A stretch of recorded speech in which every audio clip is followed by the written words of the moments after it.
Hi, I'm Lin. And I'm Leo. Welcome back. Yes, and today we're going to add another pose to our pose directory, which is going to be Malasana, and Leo here is going to demonstrate this pose for us.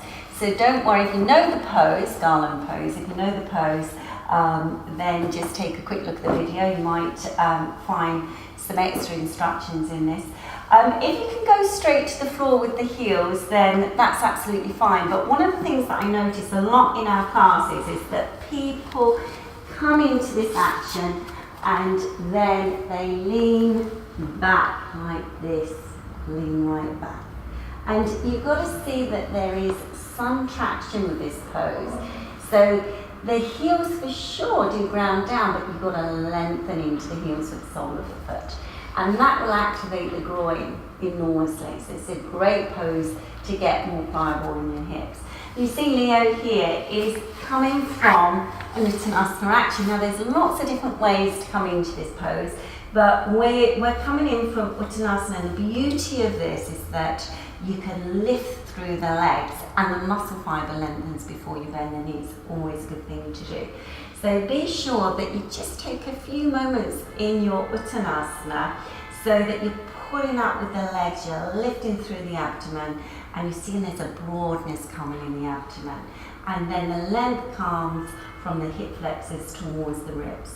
And then once you feel like you're getting a lot of lift, then it's time to hinge at the knees. So you hinge at the knees, don't put all the weight into the knees. Remember, you've got to draw through the thighs and through the abdomen. As you see here, Leo is not in the classic Malasana action, rather than her legs are together at this stage. And this is a good squatting action to practice. You can put your hands onto a ledge or a chair so you can stay in this pose a little bit longer, and it's really beneficial for the frontal hip flexors. And gradually the lower back will open. It really is a good preventative for lower back stiffness.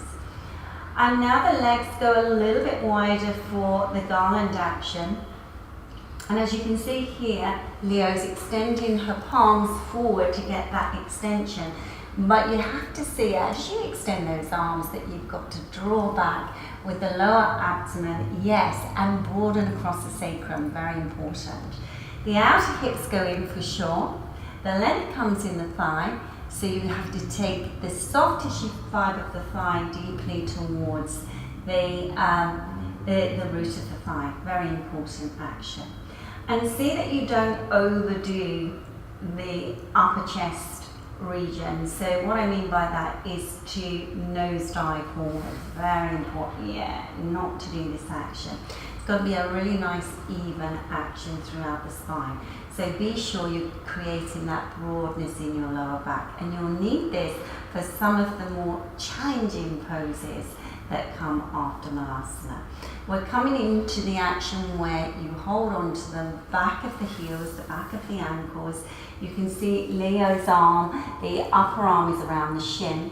So don't worry if this stage is a little bit too far for you at this moment in time. Just go to where you can work to and make sure you keep the integrity in each stage of the pose. And then rest your head. So again, don't nosedive towards the floor with that head because it's very tempting and everything goes forward. You have to create a traction. It's Garland Pose. It should be a really beautiful round action. From the lower abdomen, see that the abdomen is tracing the inner spine all the way towards the ribs. And when you're in this pose, soft inhalation, soft exhalation. So just be in this action, just for a few more moments, soft breath. To come out of the action, lift your head, release the hands, and just be careful how you come back into a seated position.